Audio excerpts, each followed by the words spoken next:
আমি বলছি সবকিছু নিয়ে যাও, আমার আম্মুরে বাঁচাইতে যাও।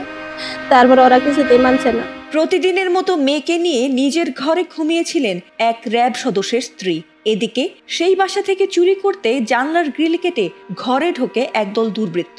তবে শব্দ হওয়ায় জেগে গিয়ে তাদের ধরতে গিয়ে তিনি এগিয়ে যেতেই হঠাৎ পরিচিত মুখ দেখে থমকে যান তিনি। আর তাদের চিনে ফেলাই যেন এখন কাল হয়ে দাঁড়িয়েছে সেই র্যাব সদস্যের পরিবারে। কর্মসূত্রে ঢাকায় অবস্থান করছিলেন মোহর আলী নামের এক র্যাব সদস্য, কিন্তু বৃহস্পতিবার ভোরবেলা হঠাৎ এক ফোন কলে দুঃসংবাদ পেয়ে রীতিমতো হতবুদ্ধি হয়ে পড়েন তিনি। হন্যে হয়ে ছুটে আসেন নিজের গ্রামের বাড়িতে। ততক্ষণে সব শেষ। বাড়ির আঙিনায় প্রতিবেশীদের ভিড়, আর পাহারায় পুলিশ র্যাব। ঘরের সবকিছু তছনছ, আর লোহার ভ্যানে রাখা হয়েছে প্রিয়তমা স্ত্রীর মরদেহ। আমরা ফজর নামাজের পর খবর পাইছি, পাইয়া আইসে দেখে ডাক্তারের কাছ থেকে আমার জারে ঘুরাই দিছে। দেওয়ার পর আই দে মরা সুতাই নে বাস্তিরে জিগাইলাম, বলে তোমার আম্মুরে কি হয়েছে। পরে কইলো বলে আমার মুখ চাপাই ধরে তারপরে আমার আম্মুরে মাইরা হালাইছে। আমি বলছি সবকিছু নিয়ে যাও, আমার আম্মুরে বাঁচাইতে যাও। তারপর ওরা কিছুতেই মানছে না।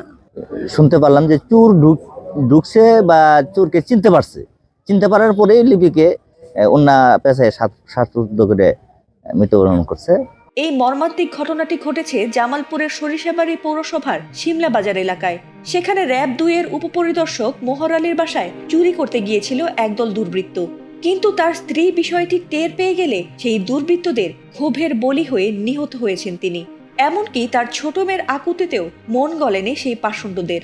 মেয়েটির চোখের সামনে তারা গলায় ওড়না পেঁচিয়ে শ্বাসরোধ করে হত্যা করে তার মাকে। আর তারপর দামি গহনা ও জিনিসপত্র নিয়ে পালিয়ে যায় তারা।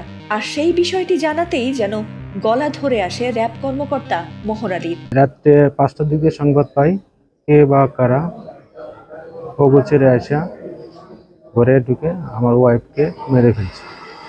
এই সংবাদের ভিত্তিতে পরে আমি তাৎক্ষণিকভাবে চলে আসি। এখন আত্মীয় স্বজনের সাথে আমার পরিবার কেউ সাথে সাক্ষাৎ হয় নাই, কথাবার্তা হয় নাই। আমি জাস্ট এসে আমার ওয়াইফের দেখছি।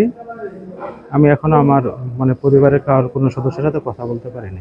এদিকে ঘটনাটি নিয়ে সরিষাবাড়ি থানার ভারপ্রাপ্ত কর্মকর্তা বাচ্চু মিয়া জানিয়েছেন, বুধবার রাতে মা মেয়ে নিজ ঘরে ঘুমিয়েছিলেন, আর ভোরের দিকে দুর্বৃত্তরা গ্রিল কেটে ঘরে ঢোকে। তবে চোরকে চিনে ফেলায় সেই র্যাব কর্মকর্তার স্ত্রী লিপি আক্তারের গলায় ওড়না পেঁচিয়ে তাকে শ্বাসরোধে হত্যা করে স্বর্ণালংকার লুট করে পালিয়ে যায় তারা। এ বিষয়ে আইনগত ব্যবস্থা প্রক্রিয়াধীন রয়েছে বলে জানিয়েছেন তিনি। এএসআই মহিরুদ্দিনের ভাড়াটিয়া টিন শেড বাসায় গতকাল রাত 1টা থেকে অনুমান 4টার মধ্যে অজ্ঞাতনামা চোর বারান্দার গ্রিল কেটে ভিতরে প্রবেশ করে। তার ওয়াইফ লিপি আক্তার চোরের ভিতরে প্রবেশ করা বিষয়টি টের পাইলে চোর প্রথমে তাকে মুখ চেপে ধরে, পরে তার ওড়না পেঁচিয়ে শ্বাসরুদ্ধ করে হত্যা করে পালিয়ে যায়। আমরা খবর পেয়ে ঘটনাস্থলে গিয়ে লিপি আক্তারের লাশ উদ্ধার করি, সুরতাল করে পোস্টমর্টমের জন্য মর্গে প্রেরণ করেছি। আইনগত ব্যবস্থা প্রক্রিয়াধীন এবং আসামি গ্রেপ্তারের জন্য অভিযান চলছে। সেখান থেকে কিছু টাকা স্বর্ণালংকার নিতে পারে বলে ধারণা করা হচ্ছে। ফাতিমা সুলতানা, এটিএন বাংলা।